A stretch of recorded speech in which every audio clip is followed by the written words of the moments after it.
কিয়ামত দিবসে সব চাইতে কম আযাব যাকে দেওয়া হবে, তার পায়ের নিচে একটা কয়লা রাখা হবে জাহান্নামের, তার মস্তিষ্ক টকবক টকবক করে জ্বলবে, তার মস্তিষ্ক টকবক টকবক করে জ্বলবে।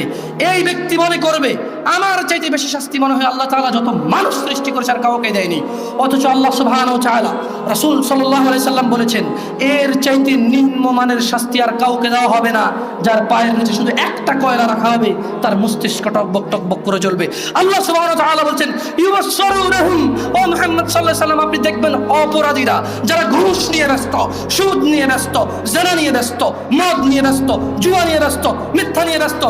আযানকে পরোয়া করে না, সালাকে পরোয়া করে না, বেনামাজি হওয়াকে কুফরি মনে করে না, ইউবাসসিরুনহুম আপনি দেখবেন ইয়াওয়াদুল মুজরিম, এই অপরাধীগুলো লাউ ইফতাদি মিন আযাবি ইয়াউমিযিন বিবানি, তারা আল্লাহকে বলবে ইয়া আল্লাহ, ইয়া আল্লাহ এই ছেলেকে নিয়ে নেন, ইয়া আল্লাহ এই ছেলেকে জাহান্নামে দিয়ে দেন, আমার মুক্তিপণ হিসেবে আমি ছেলেকে দিয়ে দিলাম, আমাকে আজকে আপনি জাহান্নামের আগুন থেকে বাঁচিয়ে দেন। ওয়া সাহিবাতিহি ওয়া আখি, অপরাধী অপরাধ করে মৃত্যুবরণ করিও না মুসলিম।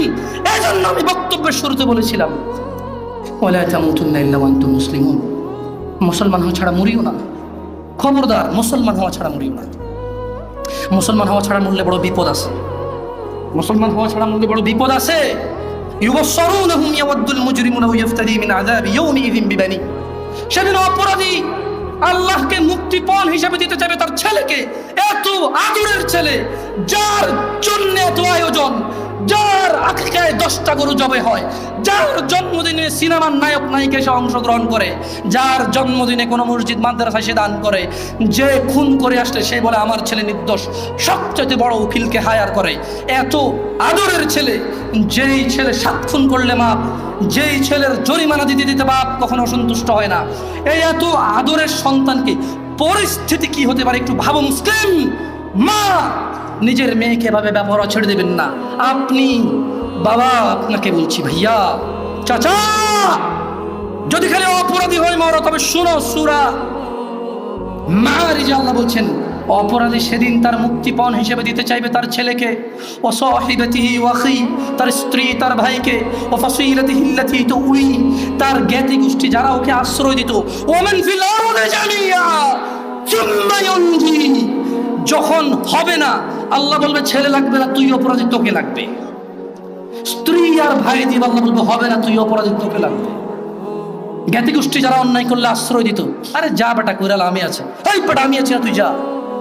এই লোকগুলা এগুলাকে দিয়ে দিবে, আল্লাহদেরকে নিয়ে যাও, এরা আমাকে আশ্রয় দিত অন্যায় করলে, আল্লাহ বলবে যে না তোকে লাগবে। ও বলবে ওমান ফিল আরদি জামিআ, অতঃপর সে বলবে ইয়া আল্লাহ জমিন আর জমিনে যা কিছু আছে, সুম্মা ইউনজি, এই জমিনটা পুরো এই পুরো পৃথিবীতে যা আছে সব নিয়ে নেন, সুম্মা ইউনজি, অতঃপর আমাকে নাজাত দিয়ে দেন। যেই রব আহ্বান করে বলে রাতের 1/3 যখন থাকবে, যে দয়ালু রব আহ্বান করে বলে এই দিনের অপরাধীরা আসো রবের কাছে ক্ষমা চাও, ক্ষমা করে দেব, সুস্থ হতে চাও চাও সুস্থ করে দেব, জান্নাত চাও চাও দিয়ে দেব। এত দয়ালু রব যিনি বলে বান্দা তুমি জমিন থেকে আকাশ পর্যন্ত গুনাহ নিয়ে আসো, আমি রব জমিন থেকে আকাশ পর্যন্ত দয়া নিয়ে আসবো, আমার সাথে শিরিক করো না। এত দয়ালু রব সেদিন ওই অপরাধী হয়ে যদি মারা যান, তাহলে এত দয়ালু রব যিনি মানুষের হৃদয়ে ধুলা কণা এর চাইতে কিছু একটা ছোট্ট, বোঝা যায় না, বলা যায় না, ভাষা নাই, কিন্তু কিছু একটা ছোট, বাস এর ছোট আর কিছু নাই, এটা বলা যায় না নাম কি, হৃদয় ঈমান থাকলে জান্নাতে দিবে, এত দয়ালু সুবহান আল্লাহ।